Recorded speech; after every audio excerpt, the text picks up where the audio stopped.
Good evening. अस्सलाम वालेकुम। कैसे हैं आप लोग? उम्मीद करता हूं आप लोग खैरियत से होंगे।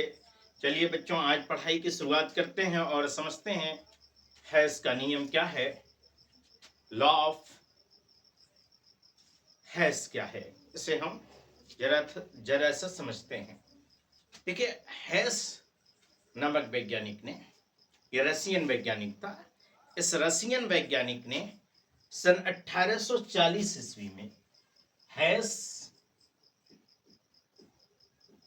1840 ईस्वी ने एक नियम प्रस्तुत किया।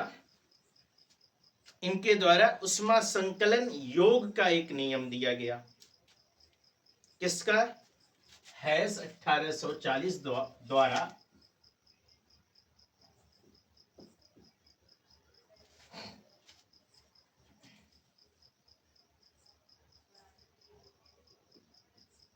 उष्मा योग का एक नियम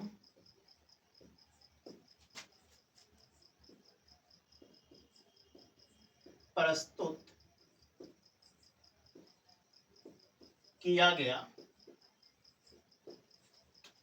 जिसे हैस का नियम कहते हैं।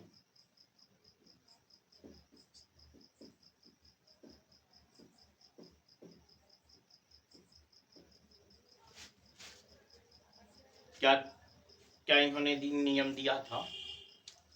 इन्होंने रसायन का एक महत्वपूर्ण नियम दिया। इनके अनुसार, यानी कि हैस के अनुसार, किसके अनुसार?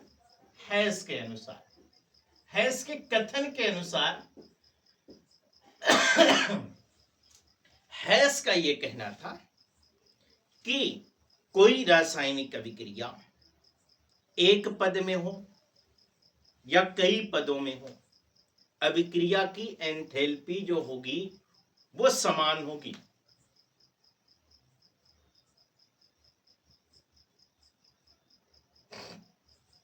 मतलब enthalpy change in a reaction is some whether the reaction take place in one or survival state.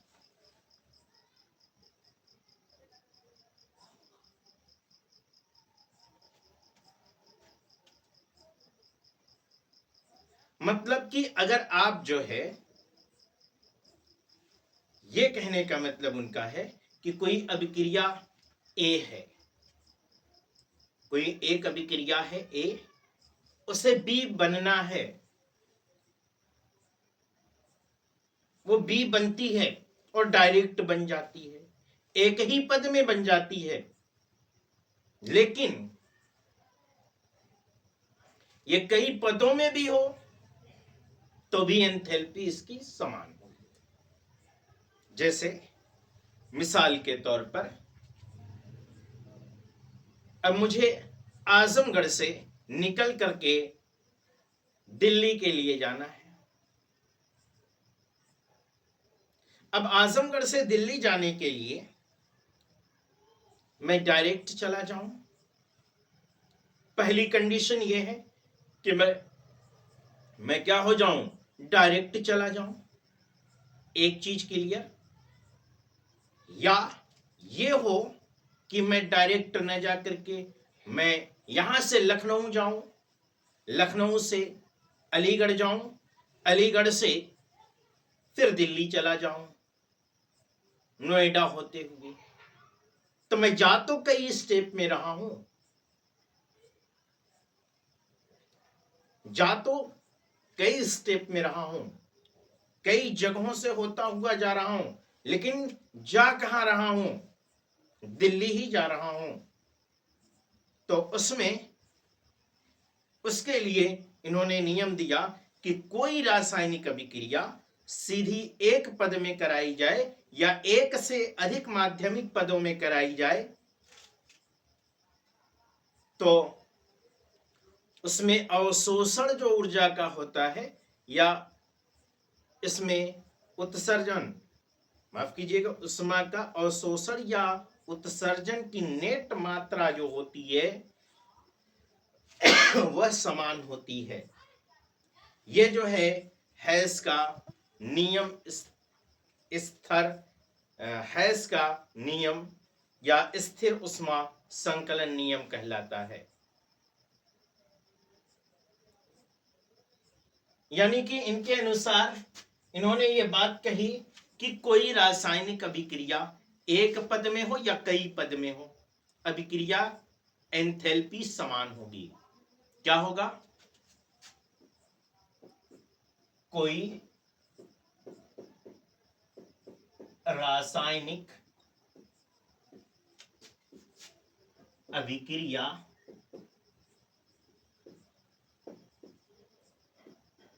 एक पद में हो या कई पद में, अभिक्रिया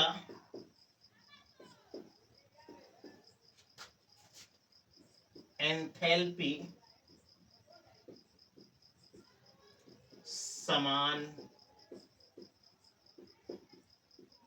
होगी।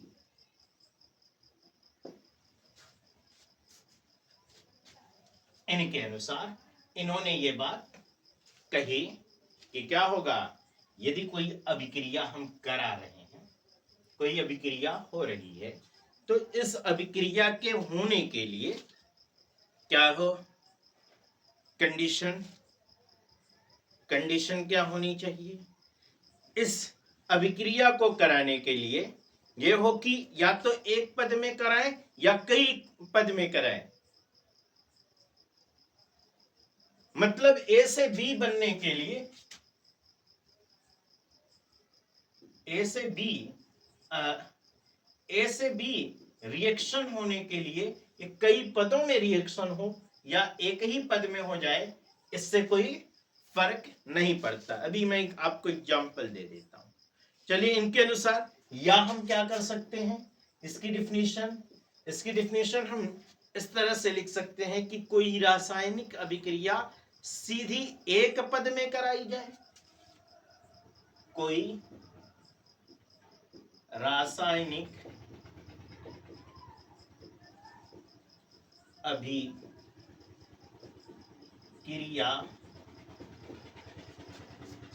सीधी एक पद में कराई जाए,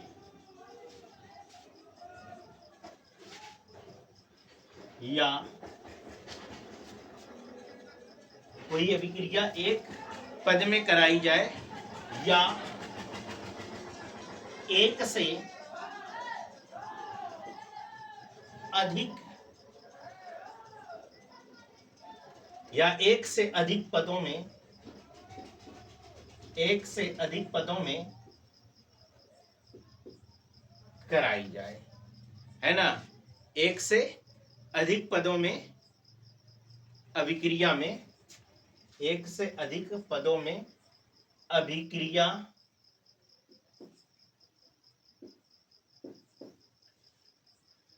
एक से अधिक पदों में कराई जाए गई अभिक्रिया, तो एक से अधिक माध्यमिक पदों में कराई गई, एक से अधिक माध्यमिक पदों में कराई गई अभिक्रिया में अवशोषित, अभिक्रिया में अवशोषित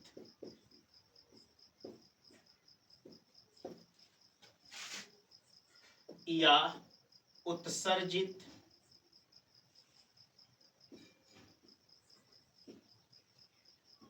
उष्मा,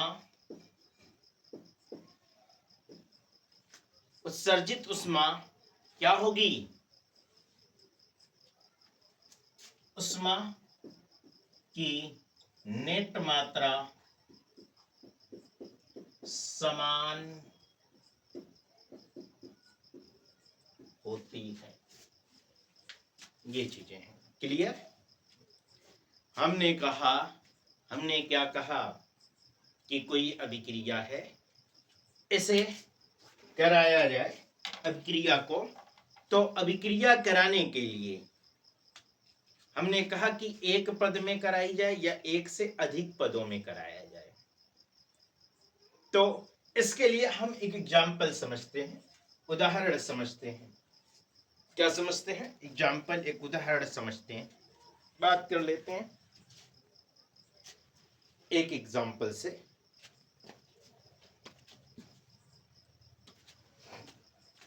सीधा सीधा बात को समझते हैं।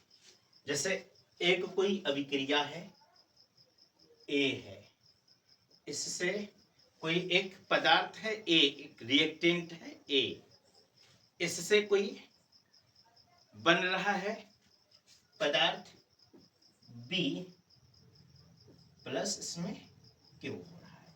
तब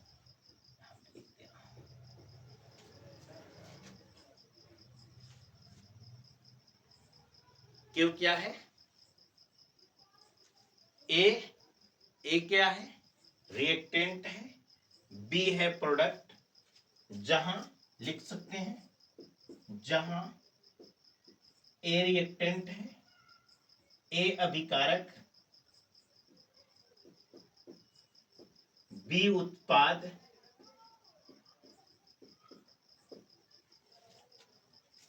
और क्यू क्या है?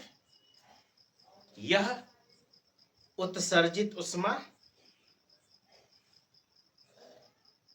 जो उष्मा का उत्सर्जन हो रहा है, यह क्यों उत्सर्जित उष्मा है या अवशोषित उष्मा है, कुछ भी कर सकते हैं। यहां पर उत्सर्जित है तो उत्सर्जित है ना, जो भी हो उस हिसाब से लिखिएगा, ठीक है ना। क्यों उत्सर्जित उष्मा है। ये तो सिर्फ एक पद में अभिक्रिया हो रही है, यानी कि ए से बी बन रहा है। मैंने कहा ना कि आपको आजमगढ़ से दिल्ली के लिए सफर करना है, उस कंडीशन के लिए ये है, यानी कि डायरेक्ट कोई चेंज हो रहा है, यानी रिएक्टेंट से कोई प्रोडक्ट बन रहा है, उस कंडीशन के लिए है, ठीक है। अब हम लोग आगे बात करते हैं।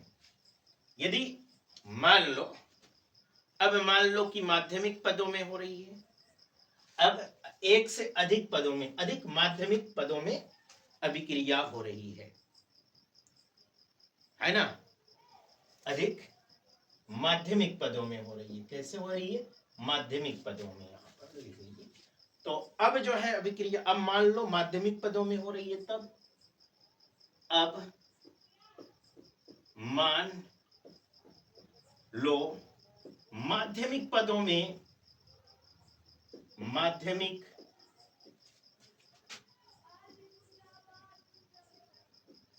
पदों में हो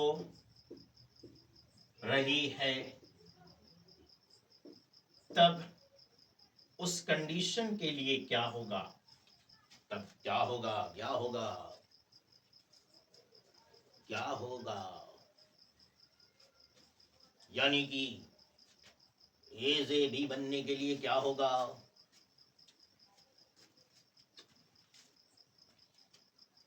अगर कई पदों में हो रही है तब, अगर कई पदों में रिएक्शन हो रहा है तो मान लो कि पहला ए हमारा रिएक्टेंट है, इस ए रिएक्टेंट से डायरेक्ट अभिक्रिया उत्पादन बी न बने करके, बल्कि क्या हुआ? सी बना। क्या बना? सी बना, और इसमें से क्यू वन उष्मा उत्सर्जित हुई। अब जो है इस C से पदार्थ बना B और इससे क्या हुई Q2 ऊष्मा उत्सर्जित हुई। तो जो इन दोनों ऊष्माओं का योग है, यानी कि यहां पर Q बराबर आपका होगा Q1 प्लस Q2। ओके, या जो है दो पदों में न होकर के अभिक्रिया तीन पदों में हो रही हो, तब क्या होगा? चलो भाई तब भी देख लेते हैं, देख लेंगे हम। क्या देखेंगे, क्या देखेंगे? जैसे हमारे पास रिएक्टेंट है ए, इससे कोई प्रोडक्ट बन रहा है, बनाना है बी, तो बी न बन करके बल्कि इससे प्रोडक्ट तैयार हो रहा है सी, जहां उष्मा उत्सर्जित हो रही है Q1। अब इस सी से बन रहा है डी, क्या बन रहा है डी, और उष्मा उत्सर्जित हो रही है Q2, और डी से फिर बन रहा है हमारा प्रोडक्ट बी, इसमें Q3 उष्मा उत्सर्जित हो रही है। इसको इस रिएक्शन को होने में क्या हो रहा है? तो Q बराबर यहां पर क्या होगा? Q1 plus Q2 plus Q3।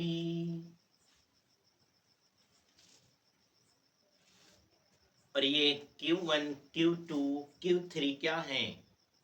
उत्सर्जित उष्मा है, माध्यम में उत्सर्जित उष्मा है। Q1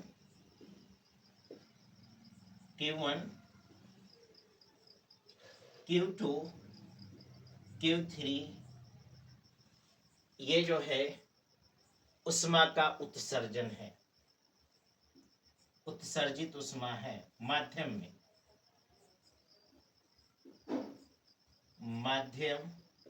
में उत्सर्जित उष्मा है।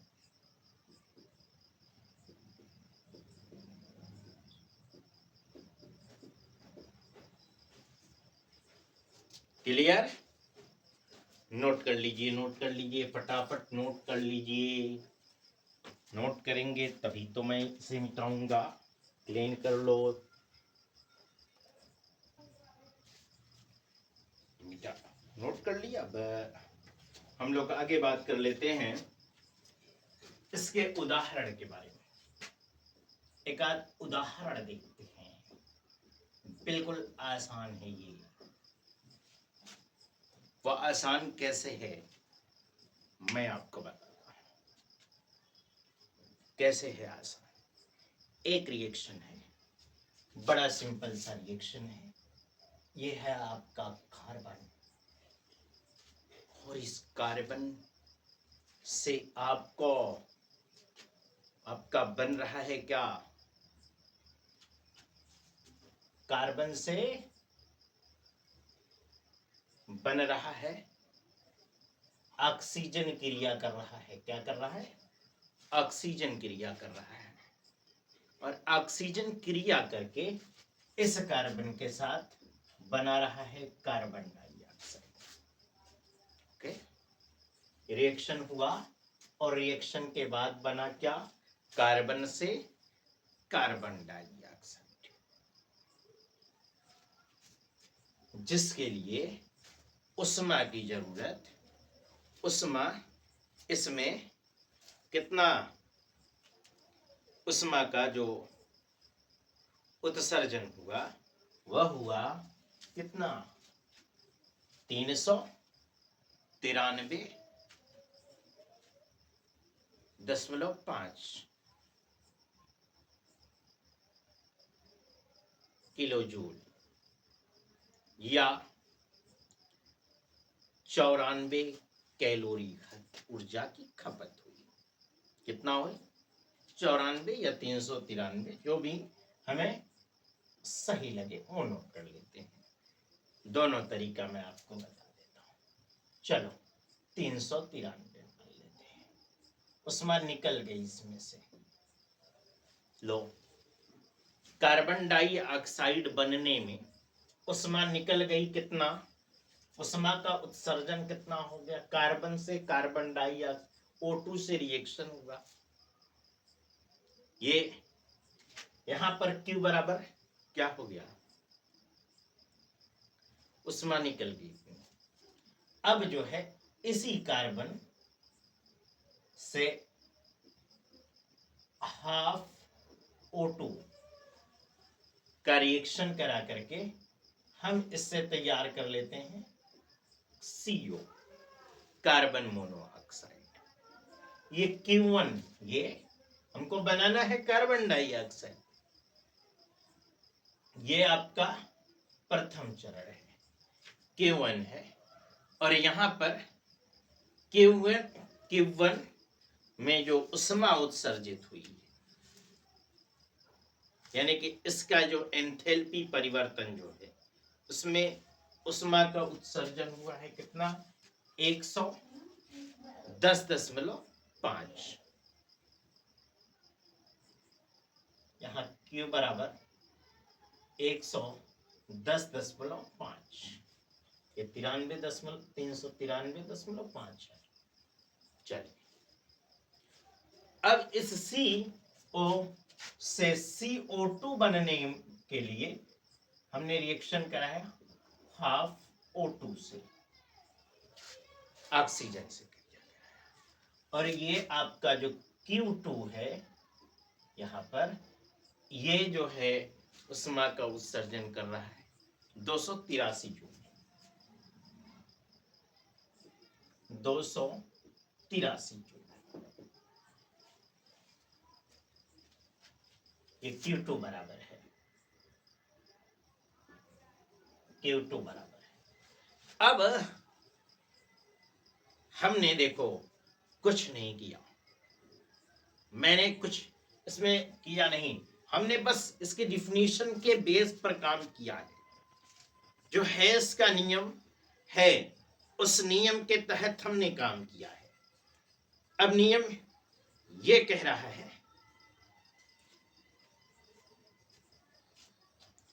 नियम ये कह रहा है, तो इसकी प्रथम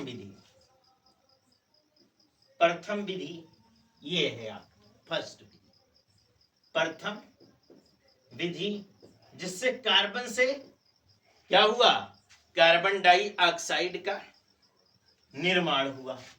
तो प्रथम विधि में क्या हुआ, कार्बन था, ये ऑक्सीजन से मैंने क्रिया कराया, क्या बना, कार्बन डाइऑक्साइड बना।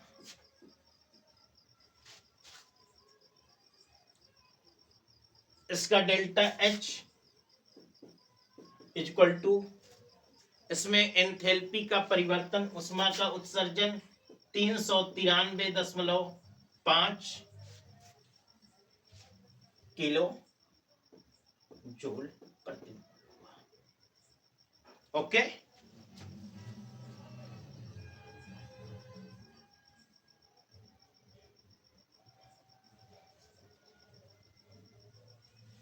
दूसरी बात, द्वितीय विधि में हमने क्या किया, देखो द्वितीय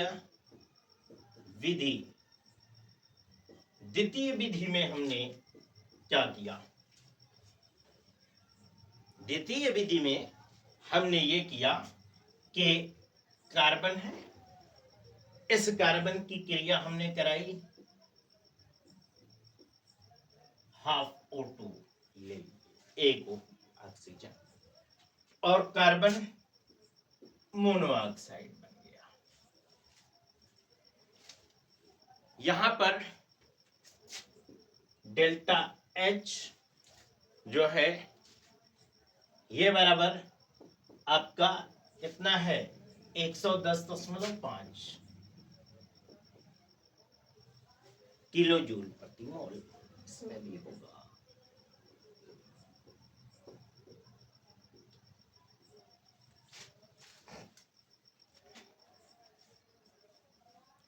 अब इसका जो है द्वितीय विधि का, यह आपका प्रथम पद था, ये फर्स्ट पद था, प्रथम पद, यही ना, ये प्रथम पद है, ये वाला आपका। अब द्वितीय पद, द्वितीय पद में क्या होगा? द्वितीय पद में कार्बन ऑक्सीजन के साथ, कार्बन का ऑक्सीजन के साथ जब हम रिएक्शन कराएंगे तो कार्बन डाइऑक्साइड बनता है, और इसमें डेल्टा, इसको हम समीकरण नंबर, इक्वेशन नंबर 1 मान लेते हैं, और डेल्टा H इक्वल टू, यहां पर Q2 में कितना है? 283 किलो जूल।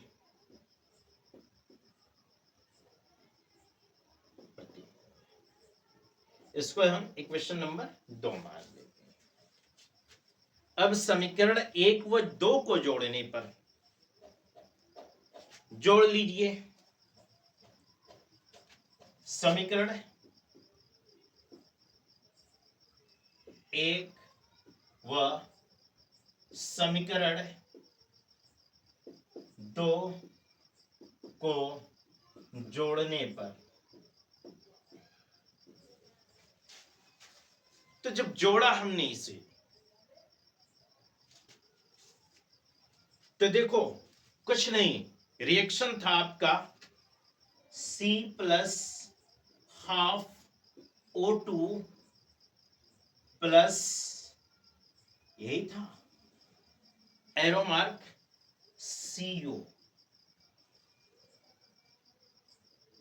यहां पर इसको हम डेल्टा H1 मान लेते हैं। ये बराबर आपका था डेल्टा H1 बराबर 110.5 किलो जूल प्रति मोल।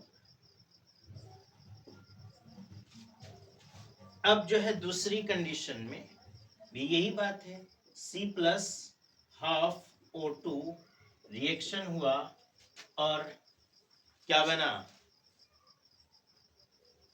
ये तो CO बन गया ना, C मैं लिख रहा हूं, यहां पर गलत हो रहा है, यहां पर भी देखिए गड़बड़ हुआ है, CO होगा यहां पर, तब तो C2 बनेगा, नहीं तो हाफ O2 तो CO ही बनेगा, है ना। चलिए CO है ना, तो C plus CO plus half O2 हो जाएगा आपका CO2, और इसका डेल्टा H2 हो जाएगा, ये बराबर आपका 283 किलो जूल, 283 किलो जूल प्रति मोल है। अब दोनों को जोड़ दीजिए भाई,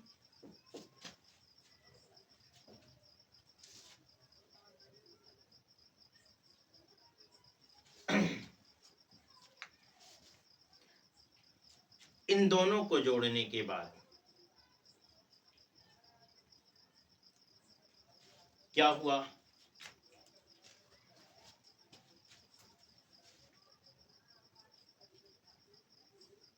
ये तो आपका C होगा प्लस हाफ O2 अलग अलग है ना, तो O2 हो जाएगा, एरो मार्क CO2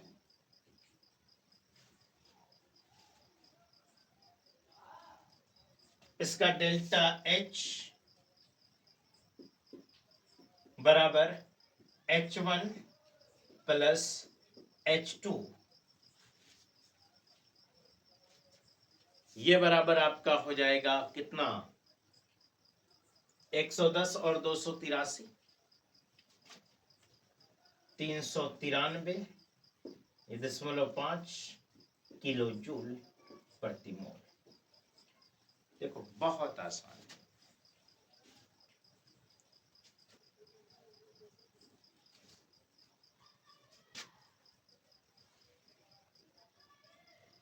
एकदम क्लियर आपका हो गया।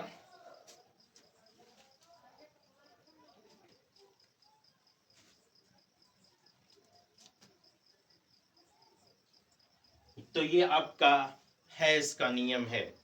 उम्मीद करता हूं कि आपको जो हैस का नियम है ये बेहतर ढंग से बिल्कुल समझ में आया होगा। तो अगर आप अभी मेरे चैनल पर नए हैं तो इसे सब्सक्राइब करना न भूलें और बेल आइकन दबा दें ताकि सबसे पहले नोटिफिकेशन आप तक पहुंचे। उम्मीद करता हूं बच्चों ये वीडियो आपके लिए लाभकारी होगा।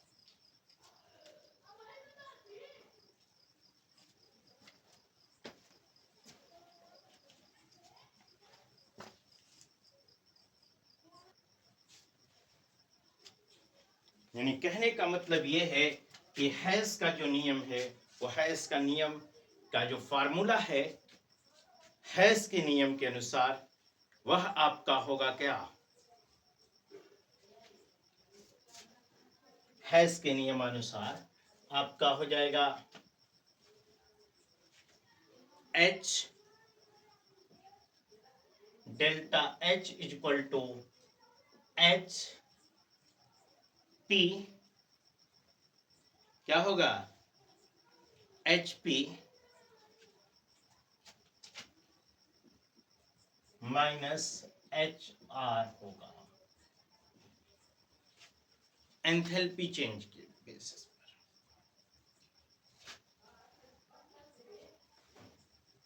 एक और हम लोग उदाहरण समझ लेते हैं।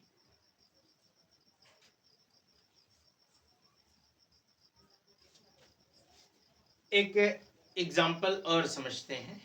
जैसे एक परिवर्तन है मीथेन,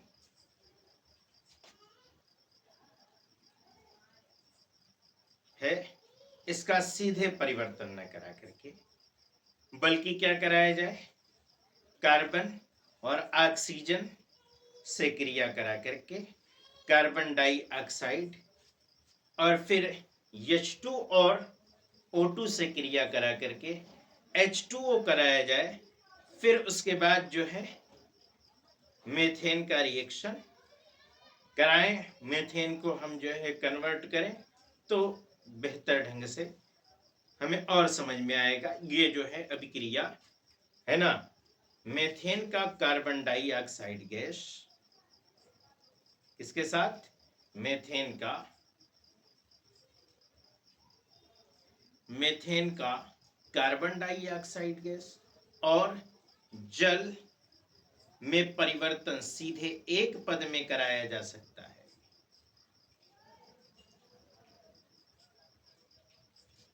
यानी कि मीथेन का परिवर्तन वायु के साथ, ऑक्सीजन के साथ, कार्बन डाइऑक्साइड और जल में एक साथ हो सकता है यह परिवर्तन।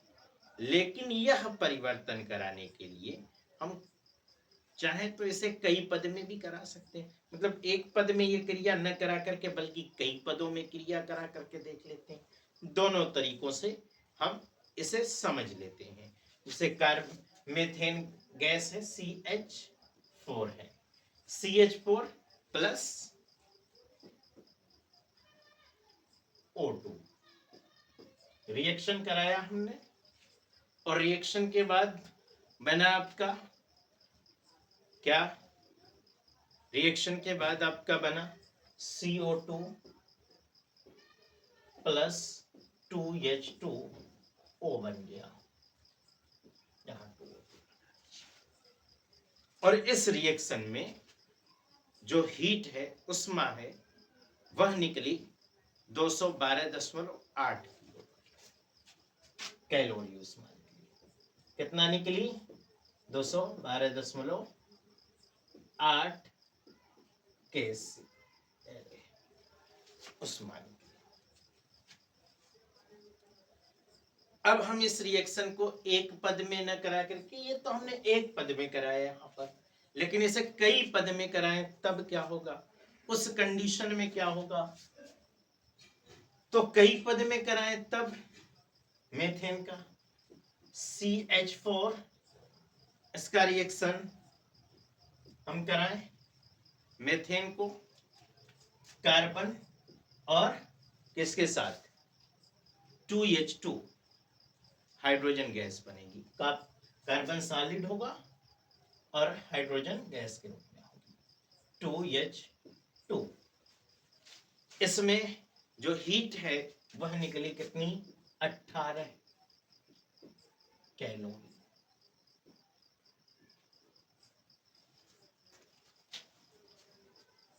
यह आपका फर्स्ट पद है। दूसरा है आपका कार्बन और ऑक्सीजन की आपने क्रिया कराई, कार्बन प्लस ऑक्सीजन से क्रिया कराई आपने और बना आपका कार्बन डाइऑक्साइड। और इसमें कार्बन डाइऑक्साइड ये गैस है, इसके साथ आपका 94 कैलोरी ऊर्जा उत्सर्जित हुई। ये आपका स्टेप 2 है। अब आपने 2H2 प्लस O2 के साथ रिएक्शन कराया।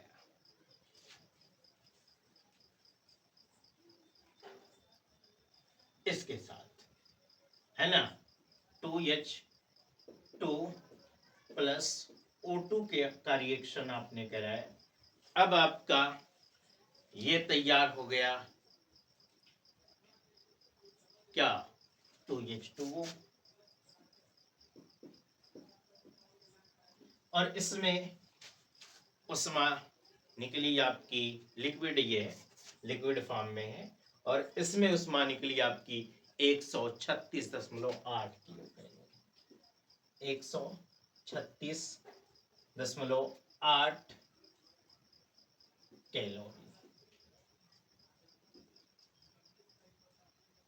KCl। अब इसको हम जोड़ देंगे, इन तीनों पदों को जोड़ दो भाई। अब जोड़ दो इन तीनों पदों को। तो जोड़ने के बाद आप क्या देखते हैं कि CH4 प्लस आपका 2O2 एरो मार्क क्या CO2 प्लस 2H2O प्लस आपकी जो हीट है वह कितना कितना यहां प्राप्त हो जा रही है, कितना हो जा रही है, ये हीट कितना निकल, उष्मा कितना उत्सर्जन हो रहा है 212.8। Okay clear. तो उम्मीद करता हूं कि एंथैल्पी माफ कीजिएगा हैस का नियम ये बेहतरीन ढंग से समझ में आया होगा। अब हम लोग